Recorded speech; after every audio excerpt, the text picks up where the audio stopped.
on a Friday night.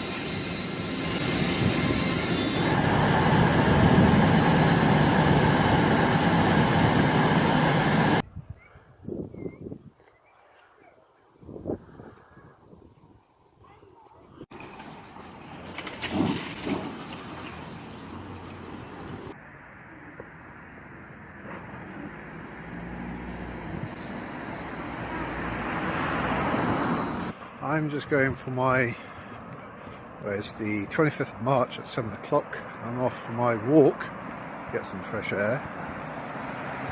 And that's the most traffic I've seen all evening. There's about 2 cars.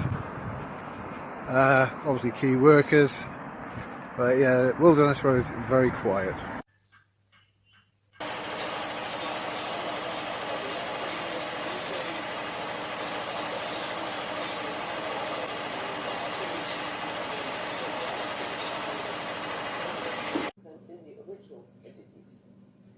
I've talked a good deal about the pieces of the puzzle, so let me now turn to what we consider the mother and the child. The mother is providing. Jab, cross, hook, uppercut, kick, kick. Jab, cross, hook, uppercut, kick. Repeat. Jab, cross, hook, uppercut, kick.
When if you're going out, mate, don't leave the fucking screen going.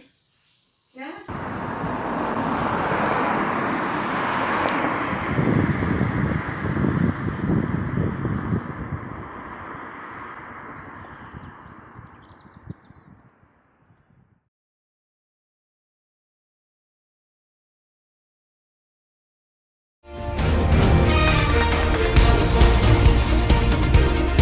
Good afternoon, Royal Barks. It's Tuesday. It's just gone 1 o'clock. I'm Jamie. And I'm Charlotte. Hospital Radio Reading, broadcasting to Royal Berkshire. Hospital Radio Reading was founded in 1957 and is radio's very first local radio station. During the day, the programming is pre-recorded, and in the evening there are live request shows for the patient. We hope that by listening to our programs will make staying at the Royal Berkshire Hospital as pleasant as possible. I came to Hospital Radio back in 2018. I joined the Wednesday request show with Jonathan, and then I went off to work in America for 3 months. And they had nowhere for me when I came back, so I went on to Saturday requests. And do you call it a promotion, getting Tuesdays and Thursdays as well? Not so sure. My role as presenter at Hospital Radio Reading, I think it's been described as lively and loud. We're not what you would call an average hospital radio show. We cater more for the younger generation, is that fair to say? We like getting a lot of the kids down when we can from the Lion and Dolphin wards upstairs. Last summer we had an 86-year-old chap who was in hospital long term, and he became a regular every day for about 8 weeks. That was truly brilliant. We managed to get hold of his family around the world. Some were in Florida, some were in Spain. They sent him this really moving little video which we played him, and the guy sobbed in here, didn't he? So it was good. That was probably the best moment. What I enjoy most about the radio, I guess it's making a difference. Whether or not we entertain people, I don't know. But I know we come in and we have a good laugh doing it. So if that comes across, that's good enough for me.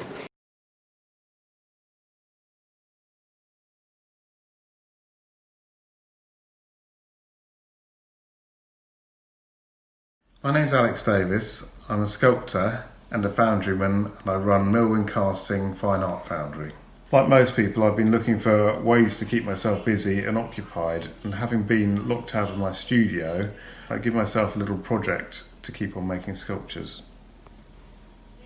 As a member of the Society of British Sculptors, I spoke to many of them who were struggling to find ways to keep themselves busy. I mentioned to them my little project that I was doing, and many sounded very interested, so I decided to roll it out as an idea for everyone to make a little sculpture out of 10 grams of wax that I would then direct cast into bronze at a later date. We've had a great response so far. We've had 250 people express interest in getting a pack sent to them, and a lot of the artists are saying they're desperate to do a small project like this as they can't get to their studios, so they're having to work from home without the materials and machinery they normally have to make sculptures. We've already had artists posting pictures of their completed work or waxes on Instagram. All resulting sculptures will be shown at the Royal Society of Sculptors HQ, Dora House in Kensington.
Now, the shipping forecast issued by the Met Office on behalf of the Maritime and Coast Guard Agency at 0015 on Sunday the 9th of February 2020. There are warnings of gales in all areas except Trafalgar and southeast Iceland. The general synopsis at 1800. Low mid-Atlantic 967, expected Viking 950 by 1800 tomorrow. The area forecast for the next 24 hours. White, Portland, Plymouth. Southwest, veering west later, gale 8 to storm 10. Rain, then squally showers, moderate or poor, occasionally good. Biscay, south 4 or 5 at first in southeast, otherwise southwesterly, veering westerly later, 7 to severe gale 9. Do take care in Storm Ciara, and if you're going to sleep now, do sleep tight.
7th of April 2020. It's 11 o'clock at night. Been admitted to hospital for the second time this year.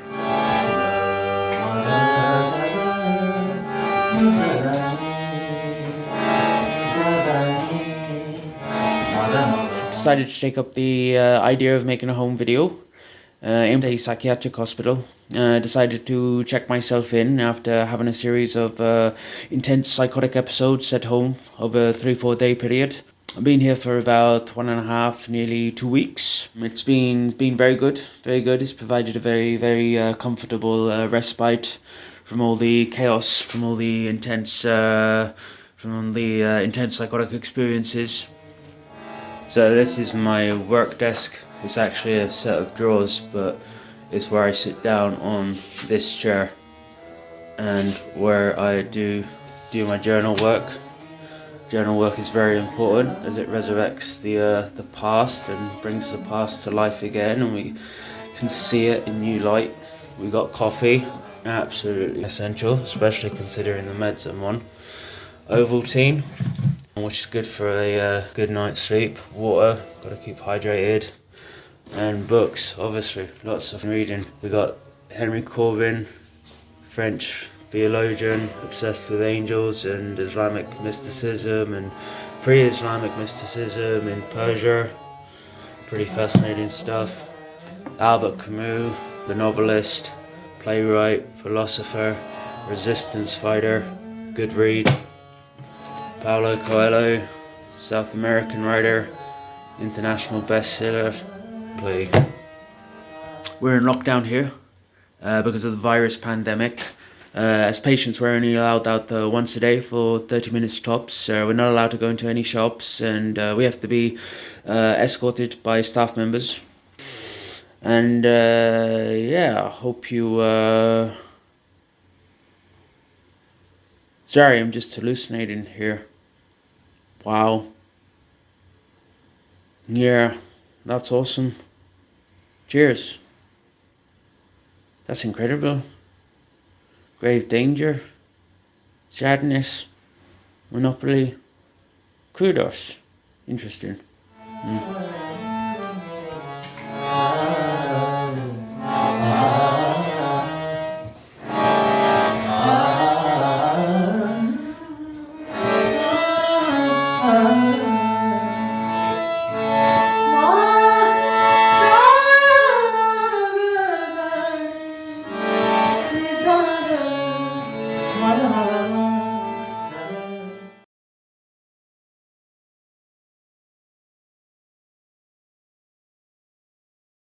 The main aim of the project is to increase the number of baby turtles that will survive from each nest, because for every 1,000 turtles born, just one makes it until adulthood. Nests are at risk from all sorts of things like raccoons, termites, even poachers.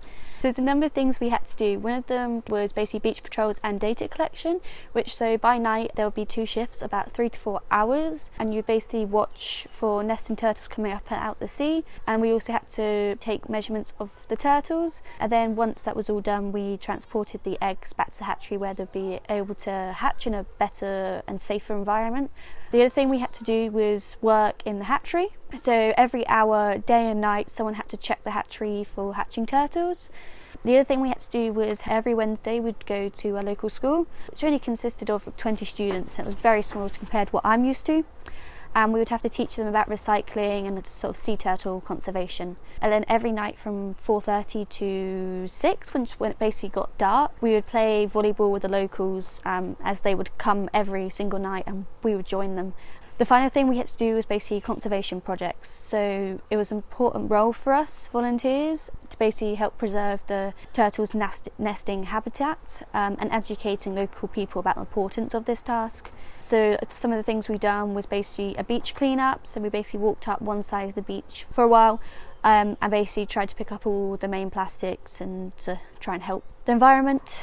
So in total I had 3 best moments across the 2 weeks I was there for. The first one was when we got to release the baby turtles into the sea. Because they were so small and cute, they could literally fit in the palm of your hand, and it was amazing to see around like 80 or more hatchlings make it their way to the sea. One of my other best moments was the arrabado, which is a mass synchronized sea turtle nesting. So we got told it was happening around midnight, so I had to wake everyone up in my room. The van picked us up, and by the time we arrived to the beach it was about like 2 a.m. and then this beach was 800 meters wide, and basically it was just covered with female turtles nesting, and literally everywhere I stepped there was another turtle, and they were climbing over each other to find like the perfect place for them to nest. It was really amazing to see. And then they would use their fins to make the nest and cover it back up, and then they basically use their weight of their body to pat down the sand, and they do this little dance, and it was so funny to watch. My final best moment was when I was relaxing on the beach and I looked up and I saw these 3 horses running across the beach, and it's literally like something you would see in a movie.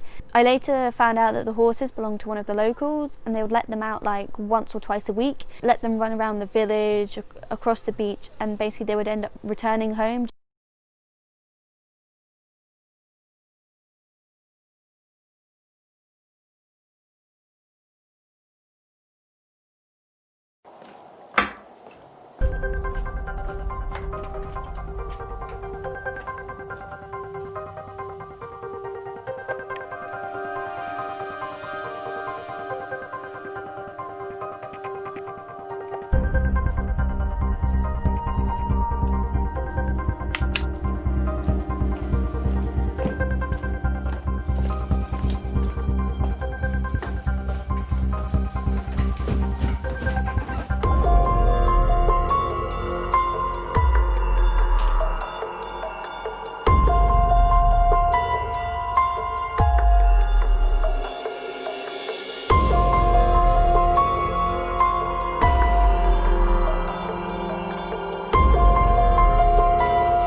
All right, you win.